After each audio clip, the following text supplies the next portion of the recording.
an auto parts factory in Huaibei, China. As Presidents Trump and Xi Jinping prepare to meet, some business leaders say there's been little of the shuttle diplomacy that could lead to new trade agreements. China topics. Via Associated Press, Beijing. President Trump will arrive in China on Wednesday backed by campaign trail promises to get tough against the United States' largest trading partner.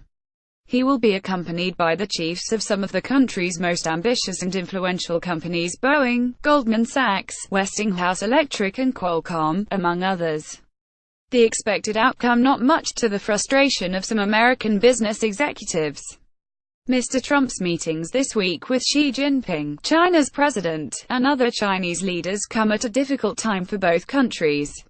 Each has been consumed with domestic issues, West Wing infighting, and a special counsel investigation in Washington, a sensitive leadership transition in Beijing. The Trump administration in particular has been stretched thin on trade. It has been slow to fill important trade-related positions, because of distractions in the lengthy congressional confirmation process. The administration has been preoccupied with rewriting the North American Free Trade Agreement and a United States trade deal with South Korea.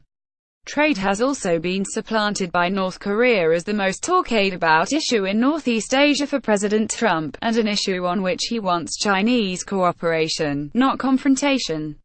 And with the administration also trying to push tax policy changes through Congress, two top economic officials are not even joining the trip, but staying in Washington: Treasury Secretary Steven Mnuchin and Gary D. Cohn, the director of the National Economic Council.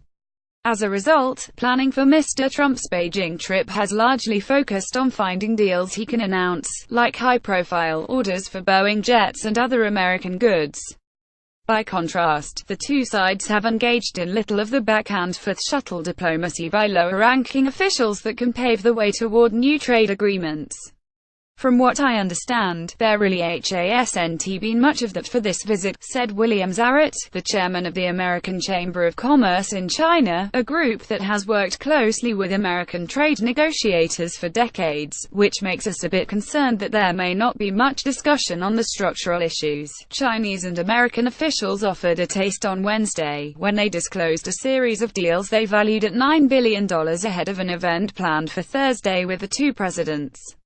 1. The sale of 50 Bell helicopters to a Chinese buyer represented the kind of industrial export that Mr. Trump called for during his campaign. But several others were food sales that might do little to strengthen the United States industrial base. Many of the details were not disclosed. The lack of progress on trade issues has led to grumbling among business types. Several financial firms were interested in attending the trip to discuss Chinese restrictions on bank ownership, but they decided to pull back when they learned that the Trump administration was focused on making deals rather than pushing for structural reform, said an industry source who is familiar with the negotiations, who declined to be identified while discussing internal deliberations. Trump administration officials say there has been more preparation on trade issues than meets the eye for the current trip, and they add that they have been laying the groundwork to do more in the coming months. These efforts include an investigation into Chinese infringement of American intellectual property, which could lead the administration to impose tariffs or other significant limits on Chinese goods. They also include an effort to tighten restrictions on Chinese investment in the United States, complemented by congressional legislation that is expected to be introduced soon. There are also investigations into limiting imports of solar panels, steel, aluminum foil and other goods mainly from China that the administration contends are subsidized by the Chinese government. Those efforts have been proceeding slowly. As a result, the preparatory work for the summit meeting has been led by Commerce Secretary Wilbur Ross, whose agency focuses more on corporate transactions. Cargo being unloaded in Shanghai. The American president is expected to emphasize business deals over solutions to difficult trade issues in talks with his Chinese counterpart, starting Wednesday. Ali Song Reuters. Some companies declined to join the trip, afraid of provoking reprisals by the Chinese government or of being perceived as too close to the Trump administration and its controversies. but more than 24 were planning to attend, including smaller firms like Stein Seed, the solar project developer Solar Reserve, and the wastewater treatment company Drylet. Critics say these commercial deals will do little to address the bigger economic imbalances between the countries. There are a lot of deals in the works, David Dollar, a senior fellow at the Brookings Institution, said at a conference in Washington on October 31. They do not reflect a change in policy. China has nonetheless been considering opening some narrowly targeted sectors to greater international competition. Beijing ministries have particularly looked at whether to allow greater investment in Chinese service industries.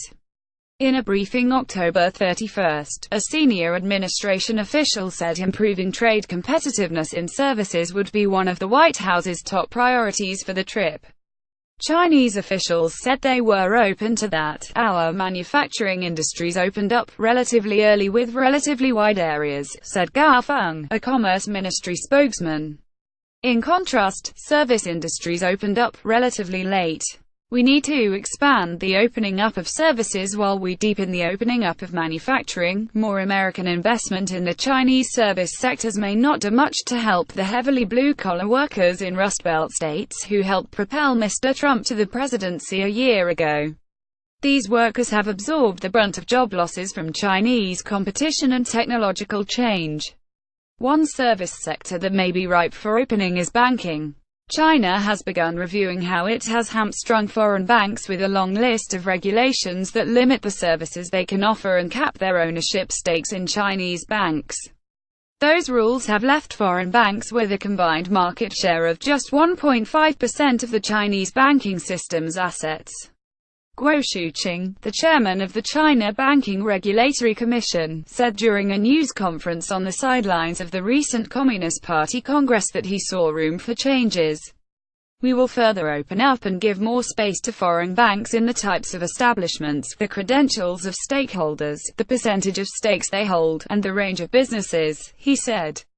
China has already made it a little easier for international asset managers to operate investment funds in China and allowed big institutions like Citibank to establish toeholds in China's bond market by granting them narrowly defined trading licenses. But a separate issue has cropped up this year: China's ever-tightening cybersecurity rules. These regulations have dimmed considerably the American banking sector's enthusiasm to start making large investments in China, particularly in commercial banking.